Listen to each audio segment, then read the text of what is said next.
Bonjour et bienvenue au Rendez-vous économique, l'émission qui donne la parole aux entrepreneurs et aux porteurs de projets. Nous sommes aujourd'hui chez LVCOM à Orvaux et l'émission est tournée sur le thème libre, un thème libre qui va vous permettre de présenter votre activité ou votre offre spéciale. Et aujourd'hui, pour en débattre, justement, j'ai invité Philippe Lebossé, le directeur de LVCOM. Je suis heureux de vous accueillir effectivement dans nos locaux, nos nouveaux locaux, puisqu'on vient de les étendre récemment. Pour assurer le développement de la société, on a été obligé de prendre beaucoup plus grand. Donc voilà, vous avez la primeur en tous les cas d'utiliser cette première salle qui sera notre showroom à l'avenir. D'accord, parfait. Eh bien, merci beaucoup Philippe de nous accueillir, justement d'être les premiers à venir installer nos caméras ici chez LVCOM. Alors LVCOM, en quelques mots, qu'est-ce que c'est? Qu'est-ce que vous y faites? Alors LVCOM, c'est un spécialiste de la distribution de solutions de sécurité pour les biens et les personnes, notamment dans le secteur santé. Donc on est spécialisé dans la distribution à des électriciens partenaires de solutions de contrôle d'accès, de vidéosurveillance, d'appel malade, de détection incendie, de communication fixe ou mobile, de Wi-Fi et de multimédia. Voilà. Alors très spécialisé dans la santé parce que c'est mon métier d'origine, mais on œuvre aussi dans l'industrie et le tertiaire. Donc on distribue à des électriciens qui répondent à des appels d'offres plus ou moins importants.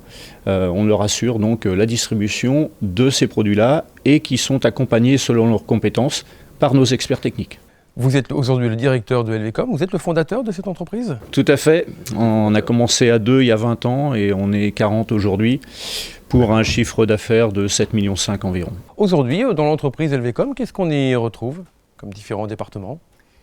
Alors les différents départements, comme on va de l'avant-vente à la formation des utilisateurs, on a une équipe d'avant-vente qui fait de la préconisation et de la veille technologique pour les clients et aussi pour les bureaux d'études. Après on a une cellule de commercialisation pure, une cellule d'ADV, donc administration des ventes qui va procéder à l'approvisionnement et à la distribution des produits, et une équipe technique qui accompagne ces produits avec des visites de sites, des aides et de l'accompagnement pour les intégrateurs, et également de la maintenance. Et on s'est doté également d'un département de formation, donc on est data docké, et on assure la formation certifiante des utilisateurs. D'accord, formation des utilisateurs, formation interne aussi de votre équipe, j'imagine? Tout à fait. Pour rester de toute façon à la pointe, il faut une formation continue. Donc là, c'est les constructeurs eux-mêmes qui nous assurent cette formation. D'accord, et c'est important d'être toujours à la pointe. Vous en avez parlé tout à l'heure, la veille technologique, ça consiste en quoi ça?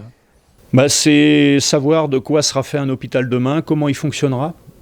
Aujourd'hui, on parle beaucoup d'IoT ou d'objets connectés, parce qu'on veut savoir si les lits sont passés à la désinfection, par exemple, dans l'hôpital, si le matériel est réellement utilisé, est-ce qu'on ne surconsomme pas du matériel?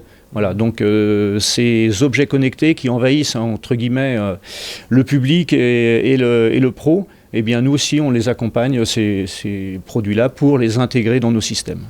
Chaque jour, à chaque heure, il y a une évolution, on voit un peu comment, on ne sait pas encore comment va se préciser la rentrée. Est-ce que vous avez une appréhension des mois à venir? L'appréhension, ce serait un reconfinement partiel qui nous interdirait à nouveau de pouvoir intervenir sur les sites. Effectivement, là, je pense que les autorités souhaitent anticiper pour justement ne pas saturer les urgences et continuer à pouvoir économiquement assurer le service. On verra en septembre, mais effectivement, on a un petit doute là-dessus, sur du reconfinement partiel au moins. Merci beaucoup. C'est moi, merci, et puis je suis très heureux de vous accueillir. Eh bien, merci beaucoup.